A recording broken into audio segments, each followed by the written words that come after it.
enabling empowerment? Yes. How? So technology, without the technology, actually the flexibility it offers, so women can go home and work nowadays, and we offer this in weekly 2 days. Even the meeting, if doesn't have to come to office, men or women both are allowed to work from home 2 days a week. Okay, thank you. So we do that. So the audit is a place where you can work from home.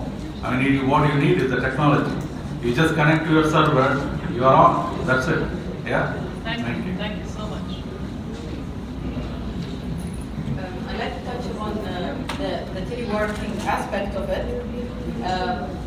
Maybe not here in UAE, not yet, I didn't see it, but I see it in different ways. Like in our improvisation state audit at that time. Is it clear? Am I audible? No. Yes? Okay. So if we're talking about the teleworking aspect of the technology and the flexibility, it's there if it's utilized. Like I've seen it in General Accountability Office in the US. They have that like due to storm or different condition and stuff, they can actually work from home. That's something. Flexibility and auditing, as you are on different sites, you have the system, then you can log in and able to upload or document and stuff. That's also there. That's long term. That's in terms of the like looking at the technology now. Like previously, the auditing used to be paper sampling. Now no more sampling. You get 100% assurance, which is fabulous actually. So as we evolve, the technology is always an enabler. It doesn't have to do with gender actually. I would say like technology is enabler all over again. It gives you that flexibility. Now even the government, they are looking into different projects in terms of like recruiting, even for example, if it's working women at home or so whatever, they can do like freelancer activity or so whatever. Maybe you can we see like in assessment of quality work with different things like as per engagement, and then when it's done, it's done. So that's like those flexibility and technology, how much it is an enabler, I think. And it's always technology always give you that enabler, and no doubt on that. It's very good. Thank you. Thank you. Thank you, Eman. Technology is empowering all of us. It's actually not only women or men, but it's empowering all of us in all sectors. We see now technology in really everyday life. You see it in driving, you see it in flying, you see it building. Now we have the 3D building. We see it in medicine, where you have the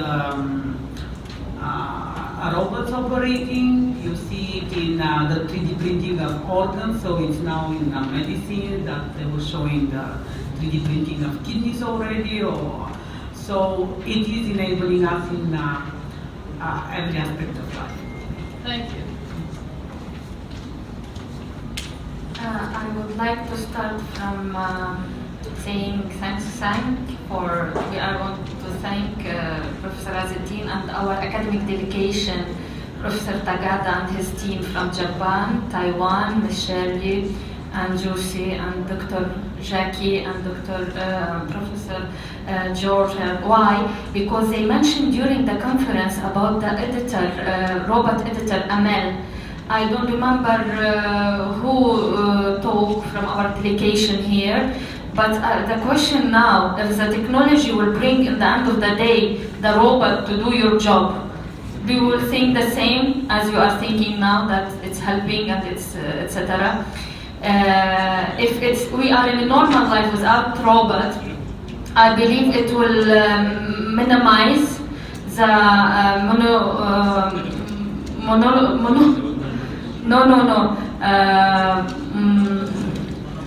monopoly, thank you, monopoly of the in-state companies or organizations, and it will increase your work, but in the end of the day, you can lose your job. Come on, yeah? So what do you think about that, Dr. Sunitha? I like the fact that you always bring the you always bring the other aspect, and that's good to have a second perspective. But I think at the end of the day, you cannot dispute the fact that technology is an advancement. But with every advancement, you do have the negatives. But it is your choice, a human choice, to decide what to choose, the positive or the negative. With every advancement, you have both the positives and the negatives. But because it comes with a negative, you cannot say this is bad. It is the choice that you make which makes it bad. Robots are not bad per se. The technology is not bad. But if you use that technology to do bad, that is the bad, right? So it is your choice as a human being. So technology, I agree, is an enabler. It's an enabler for both men and women. But if you use that technology to do something bad, then that you're using it. It's inhuman, right? So I would agree with you bringing that perspective. And I believe technology is an enabler, is a positive, has eased our life. Social media is good, but social media is having a negative impact on our children. So is social media bad? No. The way the children use it is negative. So we need to have a very clear discrimination on technology versus usage, right? So let's not blame technology because we are using it negatively, right? We need to be very clear there.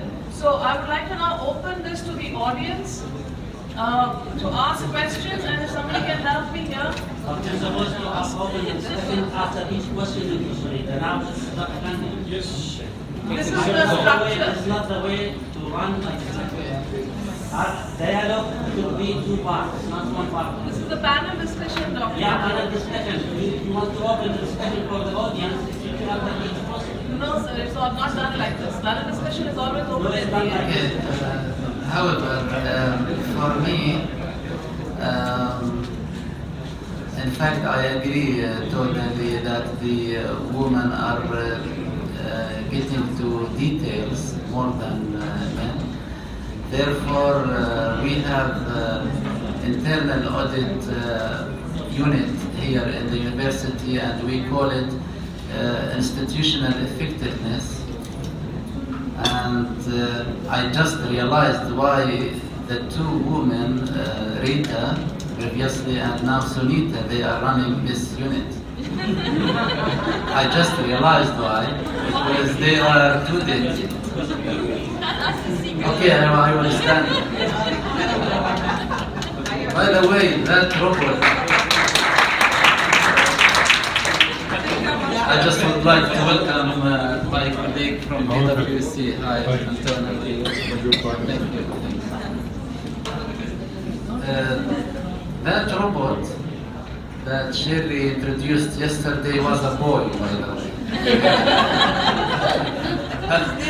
Okay, so usually we have external review team from the ministry, and they come to check our records from time to time.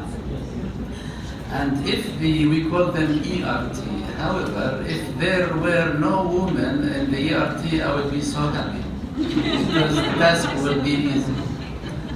We remember one woman, she was English, her name Hassel, you know, and she was Hassel, yeah. So every time, unfortunately, she challenged us with very detailed questions. Last month, we welcomed, we applied for the UAE Innovation Award, and 3 assessors came. Unfortunately, one of them was a woman, and we got 1 star only. So my colleague, I don't know if he is here, where is Dr. Habib? After the session, he said, you know, I'm afraid from that woman. She asked 2 detailed questions, and we men, we can work around the question, and we can, you know, compliment each other and talk, etc. But every time when we comment here and talk about something, work around, she come back to the same question. And she was like an infinite loop of questioning, you know. So I agree totally, from my own experience, that women are much in details more than men. Thank you very much.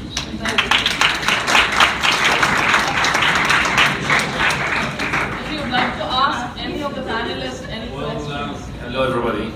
Assalamu alaikum. Actually, I've looked a little bit aggressive in my information, but actually this is not what I meant. And to clarify the whole picture, I believe in women. Just to make it clear, right? Not